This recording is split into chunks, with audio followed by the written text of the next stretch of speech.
Assalamualaikum warahmatullahi wabarakatuh. Selamat siang semua. Gak nyambung kalau kata gue. Ada orang tahu. Jangan gitu, Li. Kalau kata gue ini gak nyambung. Assalamualaikum warahmatullahi wabarakatuh. Selamat siang semuanya.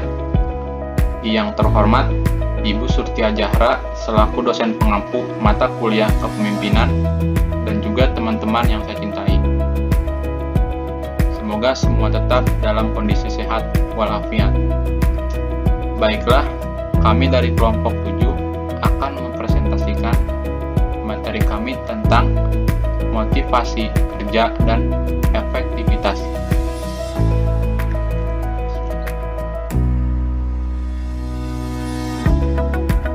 Sebelumnya, pertama-tama izin memperkenalkan diri. Nama saya Muhammad Gilang Permana, sebagai pemateri pertama juga sebagai moderator. Ada rekan saya, Dejan Nidak, sebagai pemateri kedua, dan ada Muhammad Ali Diker sebagai pemateri ketiga.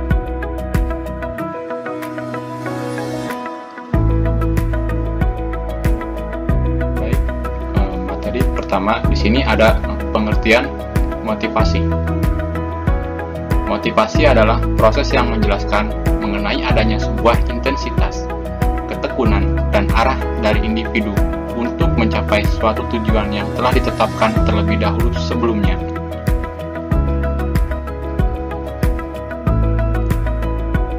Ya, motivasi merupakan sekelompok pendorong yang mempunyai ciri-ciri sebagai berikut. Di sini ada 3 ciri. Yang pertama itu berasal baik dari dalam maupun dari luar individu. Artinya, motivasi dari dalam itu seperti diri kita sendiri. Adapun dari luar, misalkan bisa dari orang terdekat maupun orang lain di sekitar kita. Yang kedua, dapat menimbulkan perilaku bekerja.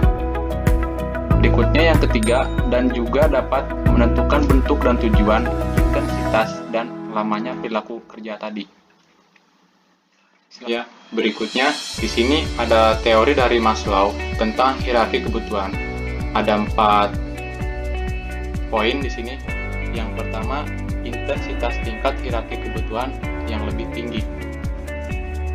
Jadi berbeda-beda pada tiap individu. Yang kedua, sulit dibuktikan adanya kebutuhan manusia yang mengikuti suatu hierarki. Ya, artinya ada 2 tingkat kebutuhan, yaitu kebutuhan biologis dan kebutuhan lain yang timbul setelah kebutuhan biologis terpenuhi secukupnya. Yang ketiga, timbul kebutuhan pada tingkat yang lebih tinggi. Jadi bukan semata-mata disebabkan oleh terpenuhinya kebutuhan pada tingkat yang lebih rendah, melainkan disebabkan oleh meningkatnya karir atau kedudukan seseorang itu. Yang keempat, kebutuhan itu sifatnya elastis. Jadi sehingga sulit untuk menentukan ukuran yang dikatakan cukup atau memuaskan. Berikutnya, di sini ada teori motivasi lain, ada 3 poin. Yang pertama itu keadilan organisasi, yang kedua model karakteristik pekerjaan dan penempatan target, yang ketiga teori harapan. Selanjutnya akan dijelaskan oleh rekan saya, Dejan Nidak. Dipersilakan.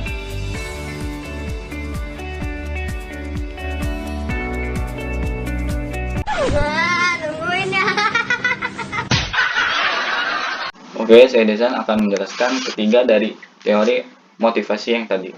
Yang pertama ada keadilan organisasi atau yang disebut organization justice, di mana karyawan yang bekerja di sebuah organisasi akan berharap bahwa organisasi tersebut akan memperlakukan mereka dengan adil. Dalam teori ini, 2 sudut pandang mengenai keadilan yang akan digunakan ada 2. Yang pertama ada equity teori.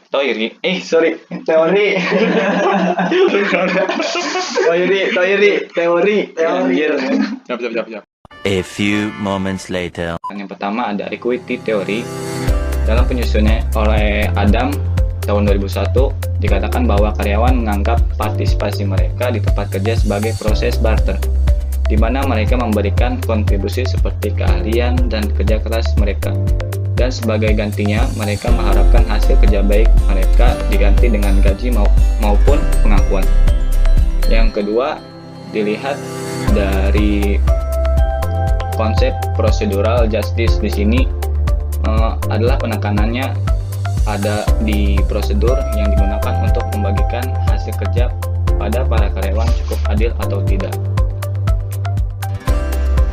Oke, selanjutnya ada job characteristic model and goal setting, atau disebut juga model karakteristik pekerjaan dan penetapan target, di mana di sini menjelaskan bahwa motivasi yang tinggi dapat diraih melalui karakteristik dari pekerjaan itu sendiri. Karakteristik pekerjaan yang dianggap paling penting untuk memotivasi karyawan adalah yang pertama ada task identity atau yang disebut identitas tugas. Selanjutnya ada task significance atau signifikasi tugas. Yang ketiga ada skill variety atau variasi keahlian. Yang keempat ada autonomy atau otonomi, dan yang terakhir ada feedback atau umpan balik. Selanjutnya ada teori harapan. Teori harapan merupakan orang yang termotivasi untuk melakukan perilaku tersebut berdasarkan 3 persepsi. Yang pertama ada expansi, yang kedua ada instrumentality, dan yang ketiga ada afferency.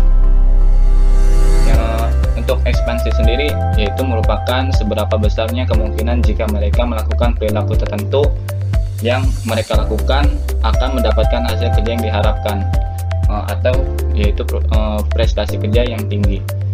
Selanjutnya ada instrumentality, yaitu seberapa besar hubungan antara prestasi kerja dengan hasil kerja yang lebih tinggi, yaitu penghasilan baik berupa gaji ataupun hal lain yang diberikan organisasi tersebut. Contohnya asuransi kesehatan, transportasi, maupun konsumsi dan lain-lain.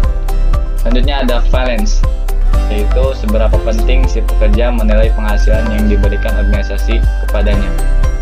Oke, selanjutnya akan dilanjutkan oleh pemateri yang terakhir, yaitu saudara Ali. Kepadanya disilahkan. Baiklah, saya Muhammad Ali Diker akan menjelaskan tentang motivasi sebagai dorongan. Ada 2 poin sebagai dorongan. Yang pertama adalah motivasi sebagai dorongan internal. Motivasi dapat muncul akibat dari keinginan pemenuhan kebutuhan yang tidak terpuaskan, di mana kebutuhan itu muncul sebagai dorongan internal, seperti makan, minum, tidur, berprestasi, berinteraksi dengan orang lain. Ini berarti bahwa kebutuhan itu muncul dan menggerakkan perilaku semata-mata karena tuntutan fisik dan psikologis yang muncul melalui mekanisme sistem biologis manusia. Yang kedua ada motivasi sebagai dorongan eksternal. Motivasi ini semata-mata dipengaruhi oleh tuntutan kebutuhan yang bersifat internal, tetapi dipengaruhi oleh apa yang dipelajari sesuai pandangan. Ini ada 4 poin. Yang pertama ada ekspektasi teori, yang kedua ada equity teori, yang ketiga ada reinforcement teori, yang keempat ada goal setting teori. Selanjutnya yaitu ada meningkatkan motivasi. Ini menjelaskan peningkatan kemampuan dapat ditingkatkan dengan pelatihan dan pengembangan. Cara ini memungkinkan untuk meningkatkan motivasi karena semakin tinggi kemampuan seseorang, akan semakin besar kemungkinan dia dapat memenuhi tingkat faktor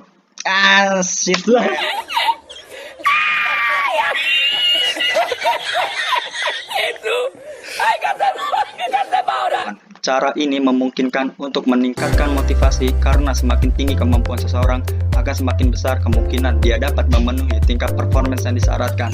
Ini menjelaskan sebaiknya keseluruhan kebijaksanaan yang berkaitan dengan pekerjaan, seperti sistem ganjaran dan sistem promosi, harus jelas dan dipahami oleh semua personil agar dia dapat melihat hubungan antara tingkat performance dan imbalan secara tepat.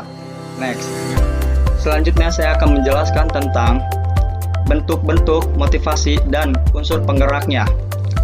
Bagi setiap individu memiliki motivasi yang menjadi spirit bagi seseorang tersebut yang bersumber dari diri maupun dari luar, di mana kedua bentuk tersebut akan lebih baik jika dua-duanya bersama-sama ikut menjadi pendorong motivasi seseorang.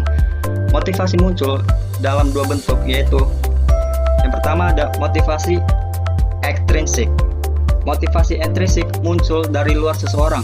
Kemudian selanjutnya mendorong orang tersebut membangun dan menumbuhkan semangat motivasi pada diri orang tersebut untuk merubah seluruh sikap yang dimiliki olehnya saat ini ke arah yang lebih baik.